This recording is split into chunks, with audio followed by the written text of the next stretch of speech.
કેસેટના સંગીત પ્રેમીઓને સ્ટુડિયો સિદ્ધાર્થના નમસ્કાર.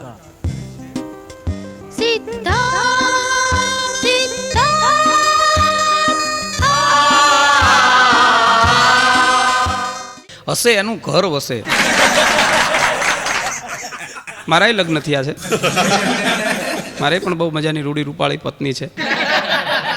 આમ ક્યારેક ખુશ થાઉં ને એટલે હું ડાર્લિંગ કહું છે એને. મને એક દી કે ડાર્લિંગ ના કહેતો. મેં કીધું કેમ? મને કે નહીં ડાર્લિંગ તો બોલીશ જ નહીં કોઈ દી. તો આમ તારા પ્રત્યેની મારો ભાવ, તારા પ્રત્યેની મારી લાગણી બોલે. મને કે નહીં ડાર્લિંગ તો બોલીશ જ નહીં કોઈ દી. મેં કીધું કેમ? મને કે આ નોકરીઓ નામ સમજે છે. તમે જતા રહો પછી એ એમ બોલાવે છે ડાર્લિંગ કહીને. હા, હું એકવાર ઓફિસે ગયેલો, મારા પટાવાળાએ મારી પાસે રજા માંગી. મારું માથું આજ દુખે છે. માથું દુખે છે તો શું કરવું છે તારે? કામ તો કરવું જોઈએ ને. મને કે તમને માથું દુખે તમે શું કરો? હું તો મારા ઘરે જતો રહું, મારી પત્નીના ખોળામાં માથું મૂકીને સૂઈ જાઉં. પત્ની માથે ધીરે ધીરે હાથ ફેરવે એટલે માથું ઉતરી જાય. મને કે ભાભી ઘરે હશે? અમારા ઠાંગાનો એક માણસ સુરત વયો ગયો. ઊંસાના ઢગલામાંથી હોય ગોતો ને અમારા ગામડામાંથી 4 ચોપડી ભણેલો ગોતો, બે એક. હા, એ સુરત ગયો ને એમાં 2-4 ઇંગ્લિશ શબ્દ આવડી ગયા, વાયડે સડી ગયો. Yes yes, no no, I happy, you happy, આવું બધું બોલે. એમાં શિયાળામાં એના ઘરે ટપાલ લખી. પૂજ્ય બાપુજીને માલુમ થાય કે આઈ એમ હેપી, યુ હેપી. હું અહીં સુખી છું, તમે સુખી હશો, પણ આઈ એમ વેરી ડિસ્ટર્બ. માટે મારી વાઈફને મોકલી દેજો. ગામડામાં ટપાલ ગઈ, ટપાલ આખી વાંચી, પણ ગામ ગોટે ચડી ગયું. આ બધું તો સમજ્યા, પણ આ છોકરો વાઈફ મગાવે છે શું? વાઈફ એટલે અડધું ગામ નો સમજ્યું. ટપાલી મૂંઝાણો, પછી ડોશીએ ફોડ પાડ્યો. ડોહાન કે ધોળામ ધૂળ ખાલી. આટલી ખબર નથી પડતી દીકરો શું મગાવે છે. આ કેવી કડકડતી ટાઈટ પડે છે, છોકરો ઓઢવાની સાલ મગાવે છે.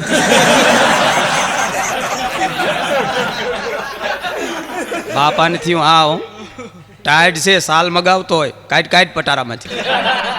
એ પટારો ખોલીને જ્યાં સાલ કાઢીને ત્યાં સાલને ઉંદરડા કાતરી ગયેલા. હવે એવી કાતરેલી સાલ તો સુરત મોકલાવાય નહીં. લાઈવ રાજકોટથી લાવ્યો છે નવી મારી. એ નવી સાલ પોતાની હતી, એનું પાર્સલ કરીને આંગળીયામાં સુરત મોકલ્યું. એકલી સાલ મોકલ્યો તો વાંધો નહોતો, પણ ઉપર 2 શબ્દ ટાંક્યા ચિઠ્ઠીમાં કે દીકરાને માલુમ થાય કે તારી વાઈફને ઉંદરડા કાતરી ગયા છે.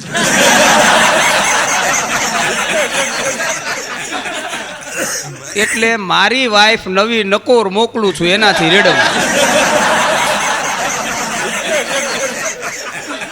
હું એકવાર મુંબઈ કાર્યક્રમમાં જતો હતો, મારી સાથે મારા કાકા આવ્યા, મોટી ઉંમરના. મને કે હાલ મરતા જીવતા હું મુંબઈ જોઈ લઉં. સારામાં સારી હોટેલમાં ઓબેરોયમાં ઉતરેલો. પારકા પૈસે ઉતરવાનું ને, ઘરના પૈસે ઉતરવું હોય તો ધર્મશાળા ગોતી. પણ સારી હોટેલમાં ઉતરેલો. જે રૂમમાં ઉતરેલો, મારી સામેની રૂમમાં એક અંગ્રેજ ઉતરેલો.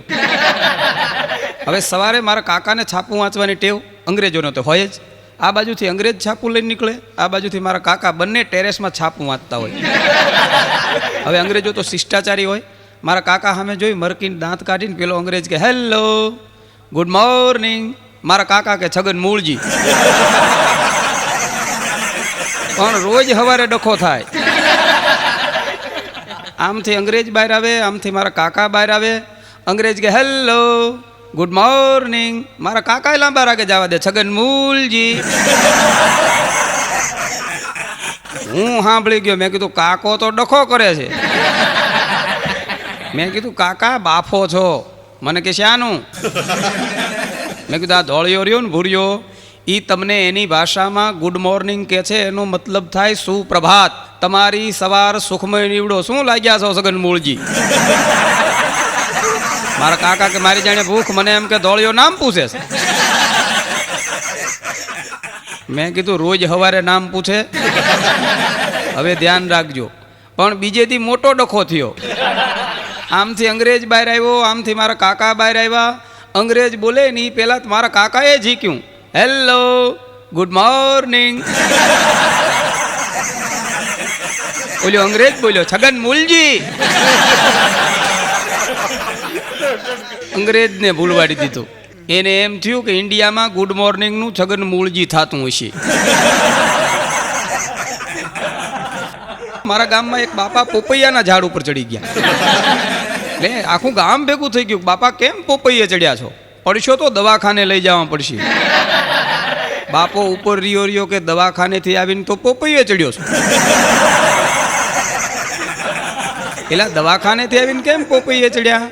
એ કે આજ સવારે મને મજા નહોતી, ડૉક્ટર પાસે ગયો, ડૉક્ટરે નાડ તપાસીને કીધું છે 2 દી પોપૈયા ઉપર રહેજો.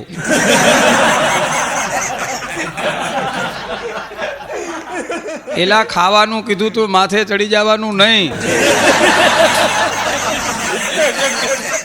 તમે કદાચ છાપામાં વાંચ્યું હોય, ટીવીમાં જોયું હોય તો બહુ ભયાનક એક્સિડન્ટ થયો નાગપુર પાસે ગામડામાં. રાત્રે 2 વાગે પાટા ઉપરથી 13 ડબ્બા ખડી ગયા. હું 14મા ડબ્બામાં હતો. પણ 6 દિવસે ઘેર પહોંચ્યો એટલે મને એમ હતું કે આવા ભયાનક અકસ્માતમાંથી ઘેર જાઉં છું એટલે પત્ની રાજી થઈ જાય છે. પણ ઘરે ગયો એટલે તમામ વિચારો ભસ્મીભૂત થયા. કારણ કે પત્ની બાયણામાં જ છાપું લઈને ઉભેલી, મોઢું ચડાવીને. મેં કીધું કેમ આમ? અંદર તો આવવા દે, મોતના મોઢામાંથી આવ્યો છું. મને કે એ જ વાત છે, આ છાપામાં વાંચ. મેં કીધું તું વાંચ. મને કે જો અકસ્માતમાં જેટલા ગુજરી ગયા એ બધાને સરકારે 2 લાખ આપ્યા. મેં કીધું બીજી વાર જવું તાર તુંય માનતા માનજે, તારોય ચેક પાસ થઈ જાય. અમારા ગામમાં તો હમણાં વિધવા મંડળની સ્થાપના થઈ. હા, ગામની બધી વિધવા બેનોએ મંડળ કર્યું. એમાં એક નવા તાજા બેન વિધવા થયા. એટલે આખા વિધવા મંડળના બહેનોએ સભા ભરી અને એ જે તાજા વિધવા થયેલા જે સભ્ય બન્યા હતા એને કીધું કે આપણા મંડળ વિશે તમે 2 શબ્દ કહો. એટલે ઓલી બાઈ આવી સભામાં, માઇક પાસે આવીને બોલી કે આપણા મંડળના સભ્ય થવાની મારી વર્ષો જૂની ઈચ્છા આજ તમારા ભાઈએ પૂરી કરી. હું એમ ઈચ્છું કે આપણા મંડળની ઉત્તરોત્તર પ્રગતિ થાવ અને આખા ગામની બહેનોને આપણા મંડળમાં સમાવી લ્યો. અરે આને સમાવીને તારે શું કામ છે? આખા જગતના પુરુષો સામે તો જરાક ધ્યાન કર. હું મારી પત્નીને લઈને આબુ ગયેલો. કે આબુ નખી લેકમાંથી ફરતો હતો. એમાં નખી લેકમાં હંસ અને હંસલી 2 આમ ચાંચમાં ચાંચ બીડાવીને બેઠેલા. મારી પત્નીએ તરત કોણી માર્યો. પક્ષી દેખાડીને મને કે જો આમાંથી કાંઈક શિખામણ લે. કારણ કે આપણે તો દેશી માણા એટલે છેટા હાલતા હોય ને, વચ્ચે 2 વેતનું અંતર રાખીને હાલતા હોય. આંટો મારીને 1 કલાકે પાછા વળ્યા ને ત્યારેય પાછા ઓલા હંસને હંસલી આમ ચાંચ બીડાવીને બેઠેલા. મને કે હવે તો સમજ 1 કલાક થઈ. પછી મેં કીધું તું સમજ, ધ્યાનથી જો, હંસ ઈની છે, હંસલી બદલાઈ ગઈ.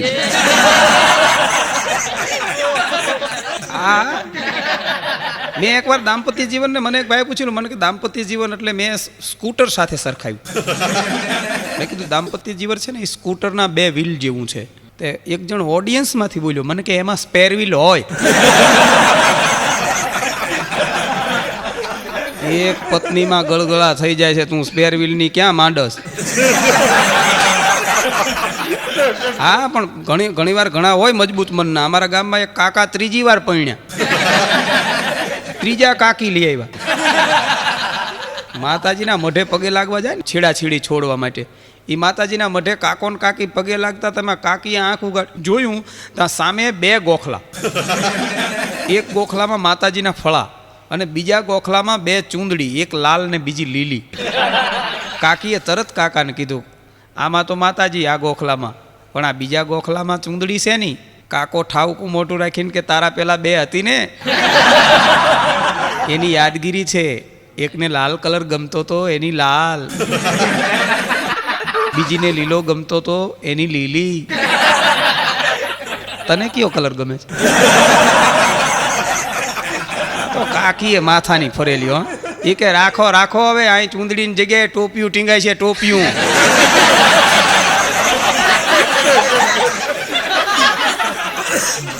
આ બધા હરખા, આખો ગાણવો દાજેલો.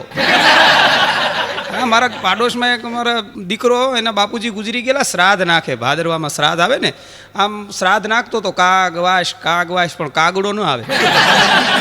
એક કાગડો આવ્યો, છાપરા માથે ઉપર ઉપર આટા મારે પણ લેન્ડિંગ ન કરે. હા, છાપરામાં નીચે ન આવે. એ જણ મોળો પડી ગયો, બાપુજી આ વખતે જમતા નથી. ગમે એમ બાપુજીને કાંઈ ખોટું લાગ્યું છે. બાજુમાં એનો નાનો ભાઈ ઉભેલો, એ કે બાપુજી નહીં આવે. બોલો કે કેમ? કે બા બહાર ઊભા છે. બાના દેખતા જીવતા નહોતા ખાઈ કે વાસ ખાવા છે ના આવે. મરી ગયા પછી કાગડો થઈએ હક નહીં. પણ બાય માથાની ફરેલી હો. એની બા કોણી મારીને કે રાખ રાખ, તારા બાપને હું ન ઓળખું. તારા બાપને કીધી મારા હાથનું રાંધેલું ભાવતું તું વાસ ખાવા આવે. આ તારો બાપ નથી, તારો બાપ તો ઈ બીજાના છાપરે તોલાળે રહ્યો. બધા હરખાઓ. બાદશાહ અકબરે એકવાર બિરબલને પૂછ્યું કે લા બિરબલ, ઘરમાં કેનું ચાલે? તારું તારી ઘરવાળીનું?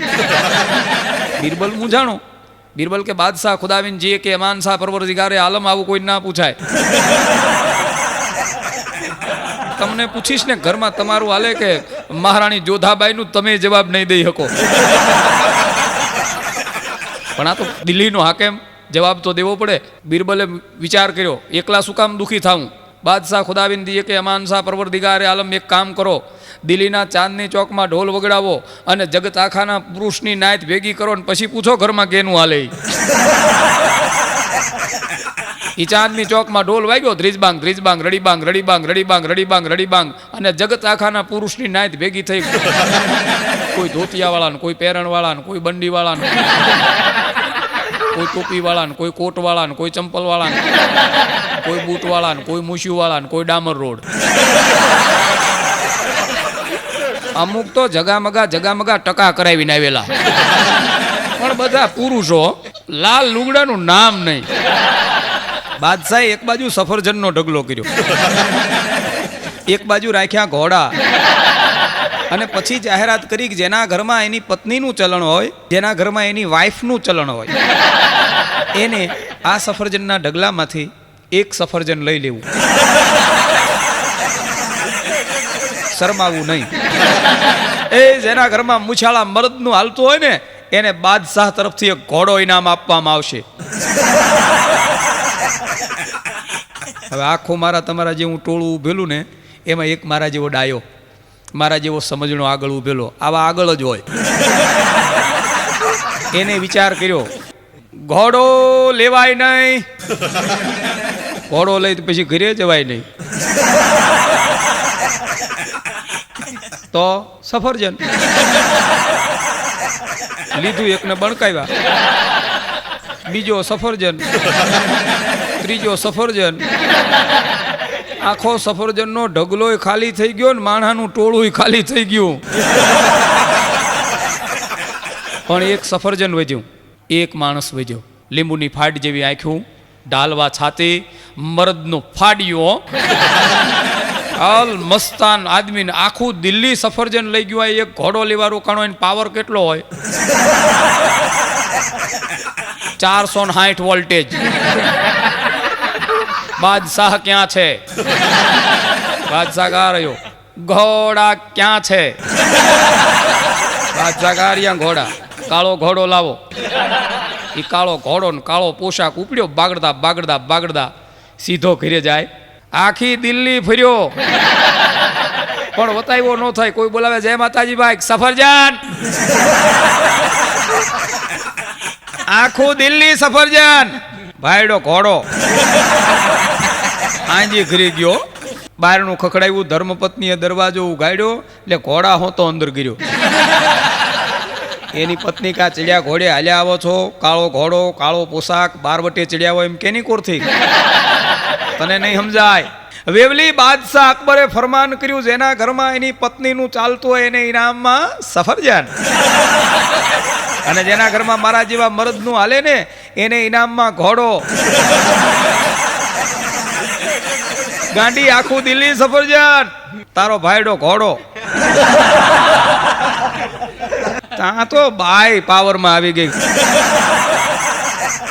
બોલી કે મારા હામું જોવો તો કે લે જોયું.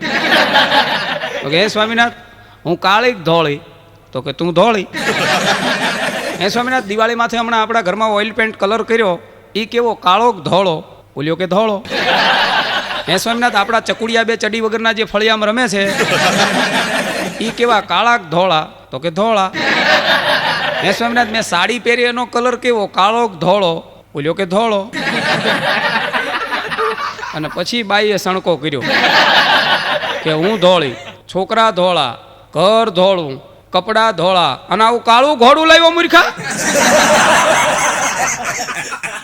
હે અકલ વગર ના આવ બાપ, કોઈ ઘોડા રાખ્યા? ગધેડા રાખો, ગધેડા. હાવ ભગત આવું કાળું ઘોડું લાવ્યા? ઓલ્યાને થયું અત્યાર સુધી બધું સમૂહ સૂતરું હતું, કલરમાં ભૂલ ખાઈ ગયું. ઉપડ્યો રિવર્સમાં, બાગડદા બાગડદા બાગડદા, બાદશાહ ક્યાં છે? બાદશાહ કા રહ્યો, ઘોડા ક્યાં છે? એટલે એક કાળો ઘોડો હમણાં લઈ ગયો, ન ચાલે. બાદશાહ કે કેમ ન ચાલે? ન ચાલે કારણ કે ધર્મપત્નીએ કીધું છે હું ધોળી, છોકરા ધોળા, ઘર ધોળું, કપડા ધોળા, માટે કાળો ઘોડો ન ચાલે. બાદશાહ સફેદ ઘોડો લાવો. બાદશાહ સફરજન લઈ લે. આ એક તારા માટે જ રાખ્યું છે. માયા છે ને કોઈ દી મુકાતી જ નથી. હો, મારા એક મિત્ર છે માસ્તર, એનો એક તકિયા કલામ. આ માસ્તરની ટેવ એવી, મને કે ગોપાલભાઈ આખે આખો એમને એમ 100% પોસ્ટ ઓફિસ ગયો તો, એક ટપાલ લીધી આખી આખી એમને એમ 100% પોસ્ટકાર્ડ લખ્યું આખે આખું એમને એમ 100%, ટપાલ પોસ્ટ કરી આખે આખી એમને એમ 100%, ઘેર આવતો રહ્યો આખે આખો એમને એમ 100%. પછી યાદ આવ્યું આખે આખું એમને એમ 100% કે સરનામું લખવાનું બાકી રહી ગયું. એમાં મારા ગામમાં કાર્યક્રમ, એટલે મને કે કાર્યક્રમ સાંભળવા આવું આખે આખું એમને એમ 100%. મેં માસ્તર તમે રવા દો, આ તમારું કામ નહીં. કોકડીક ઉજાગરો કરી લઈએ આખે આખી એમને એમ 100%. ધરાહાર માસ્તર કાર્યક્રમમાં આવ્યા. અમારો કાર્યક્રમ 2:30 વાગે પૂરો થાય, હું અને માસ્તર પાછા વળ્યા. મને કે આ મારું ઘર આવી ગયું આખે આખું એમને એમ 100%. મેં કીધું સાહેબ હું શું કરું? મને કે બારણું ખખડાવો ને આખે આખું એમને એમ 100%. મેં કહું માસ્તર ઘર તમારું અને બારણું હું ખખડાવું? મને કે હું ખખડાવીશ તો નહીં ઉઘાડે આખે આખી એમને એમ 100%. ઘરેથી પૂછ્યા વગર આવ્યો તો આખે આખો એમને એમ 100%. ઘરના માથા ભારે આખા આખા એમને એમ 100%.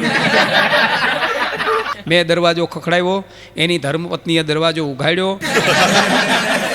ઉઘાડીને ક્યાં વહી ગઈ ખબર ન રહી. પણ માસ્તર બોલ્યા, મને કે ભૂખ લાગી છે આખી આખી એમને એમ 100%. મેં કહું માસ્તર ઘર તમારું, ભૂખ તમારી, કબાટ તમારો, મને શું કામ નડો છો? મને કે જુઓ ને કંઈ હોય તો આખી આખું એમને એમ 100%. મને દયા આવી. મેં કહું માસ્તર લીલા મરચાની ચટણી અને થેપલા છે, મને કે આવા દો આખે આખા એમને એમ 100%. એ થેપલા અને ચટણી આપ્યા. માસ્તરે એક ચટણીની અંદર બટકું બોળી મોઢામાં મૂક્યું અને માસ્તર બોલ્યા કે ચટણી જામતી નથી આખી આખી એમને એમ 100%. મેં કહું માસ્તર એમ કરો, એની અંદર મીઠું મરચું નાખો. મીઠું મરચું નાખીને પાછા બોલ્યા ચટણી જામતી નથી આખી આખી એમને એમ 100%. મેં કીધું લીંબુ નીચોવો પણ મારો છેડો મૂકો. તમારું ઘર મેં ઉઘડાવ્યું, મારું કોણ ઉઘડાવશે? મારે તમારા જેવું જ છે, પૂછ્યા વગર પાણી નથી પીવાતું. આમ તો પત્ની સારી છે એવું નથી, પણ એકવાર મેં કીધેલું જમવા બેઠેલો ને, મેં કીધું આવી રોટલી બનાવસ.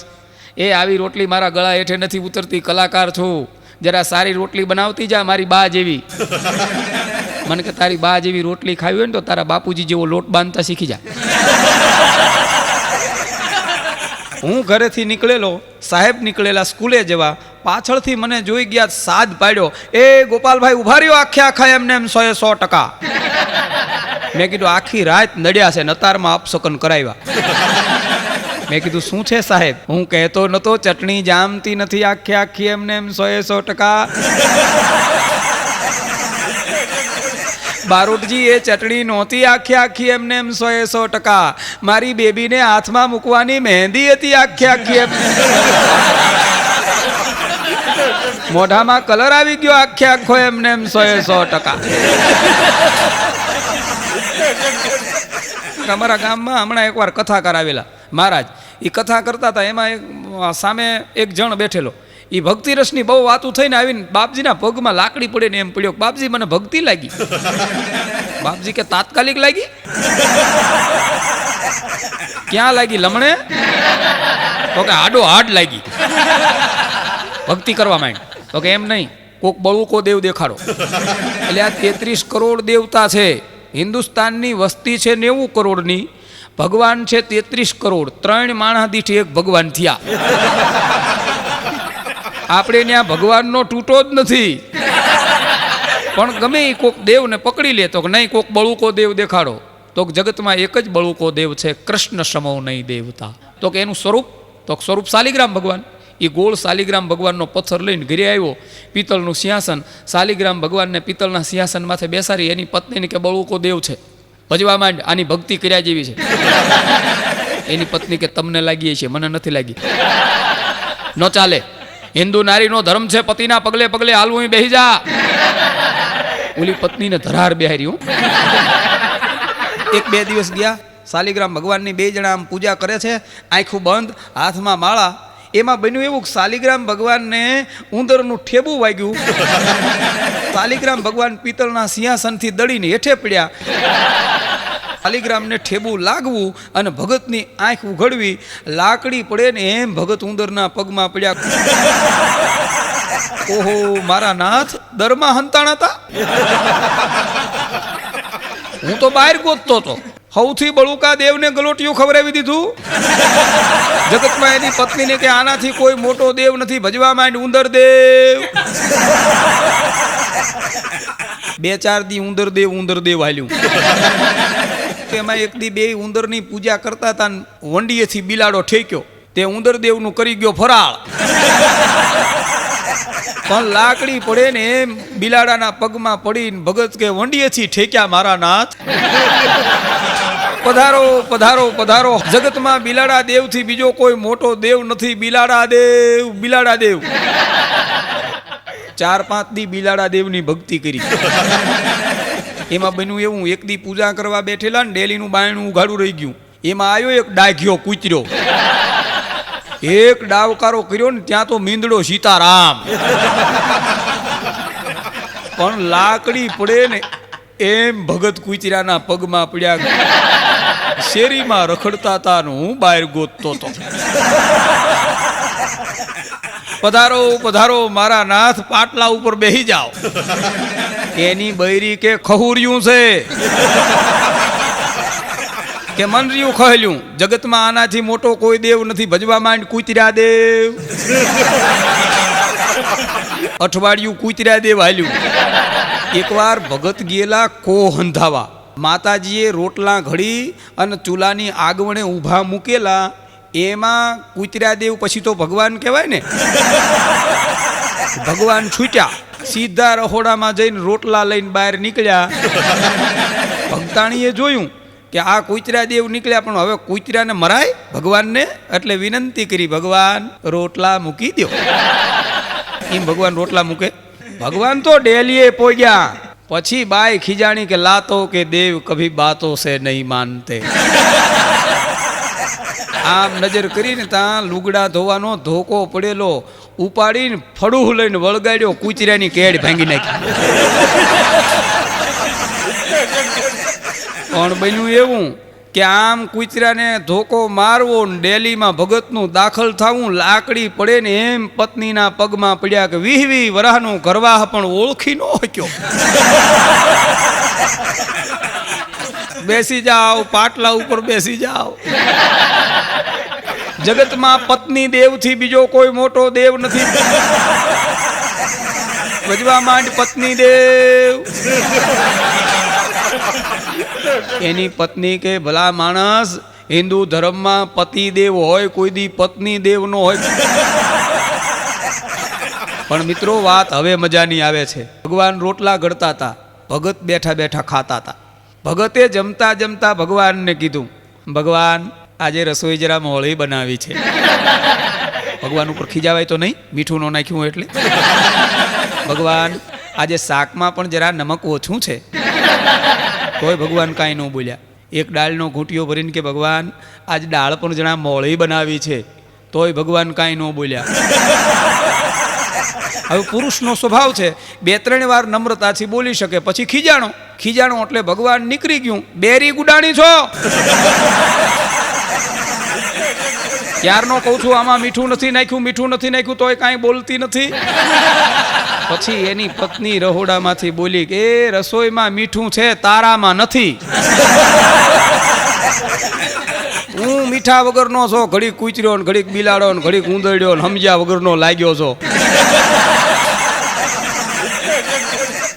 અંતર્મુખી માણસ બને ને તો ઈશ્વર મળે, પણ નથી ભક્તિ કરી શકાતી હો. એમાં ગડપણમાં તો ભૂકા કાઢી નાખે. મેં કેટલાય જોયા છે, 60-70 વરાના બાબા ગામમાં ખાટલે પડ્યા હોય, આખા ઘરને નડતા હોય. ડોશીને કંડે, વહુને કંડે, દીકરીઓને નડે ને પછી ડોશી કંટાળીને કે ચોરે ગુડાતા હોય તો ચોરે અહીંયા પડ્યા રહો છો તે. પછી લાકડી લઈને જાય ભાભો ટેકે ચોરાના ઊંચા ઓટા ઉપર બેઠો હોય, દર્શન કરવા નહીં હો. ભગવાન કોર તો વાહો હોય, નજર તો રોડ માથે જ હોય. કુના ઘરના નીકળ્યા એટલે બેઠા છો અહીંયા ઓટે. પાછા આમ કે મને ભળાતું નથી, હવે મને મોતૈયો આવ્યો છે. અને જરાક લાલ લુગડું ઘૂઘરી ગમકે કોણ ભગવું ના વહુ છે. હા, મેં કેટલા અમારા ગામમાં એક બાપા રાતે માંદા પડ્યા. એ ડૉક્ટર બોલાવ્યા. ડૉક્ટરે કીધું શું થાય છે બાપા? તો પેટમાં દુખે છે. ડૉક્ટર કે ઇન્જેક્શન આપવું પડશે. ડૉક્ટર ઇન્જેક્શનની તૈયારી કરતા હતા ને ત્યાં લાઇટ વહી ગઈ. હવે ડૉક્ટરે તો બિચારાએ કીધું ફાનસ કરી આવો એમ, પણ બાપા તો અકોણા હોય, ખાટલામાં પડ્યા કે એમાં લાઇટની શું જરૂર છે? ડૉક્ટરનો હાથ તો ટેવાયેલો હોય, જાણે કડિયાનો હોય. ડૉક્ટરે પાછા પાવરમાં આવી ગયા. હા આપણો હાથ તો ટેવાયેલો. કોથળીમાં હાથ નાખીને જે ઇન્જેક્શન હાથમાં આવ્યું એ બાભાને મારી દીધું.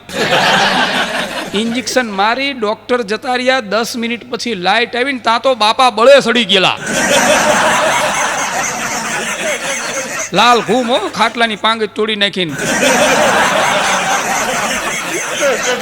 ખાટલો ભાંગી નાખ્યો અને ઉલ્લે આખું ઘર ભેગું થઈ ગયું. બાપા ગુજરી જાય છે. ખાટલા હોતા દવાખાને લઈ ગયા. પછી ડૉક્ટરે તપાસ કરીને કીધું ભૂલ મારી થઈ ગઈ છે. પેટમાં દુખવાના ઇન્જેક્શનના બદલે ભૂલમાં ડિલિવરીનું ઇન્જેક્શન આપી દીધું.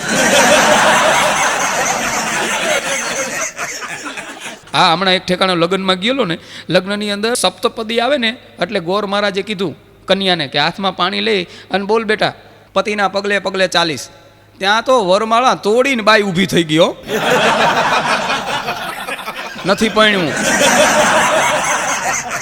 આખા ગામે સમજાવી પણ છે શું? તો ગોરને એમ કહ્યું એના શબ્દો પાછા ખેંચે. એટલે આ નેતાના શબ્દો થોડા હતા પાછા ખેંચાય. ગોરભાઈએ ન કીધું કે લ્યો પાણી હાથમાં કોક આ મારા પતિના પગલે પગલે ચાલીસ. આજે નહીં બને ને કાલે નહીં બને. એ તો વાયરમેન છે, થાંભલે ચડે. મારે થાંભલે ચડવું?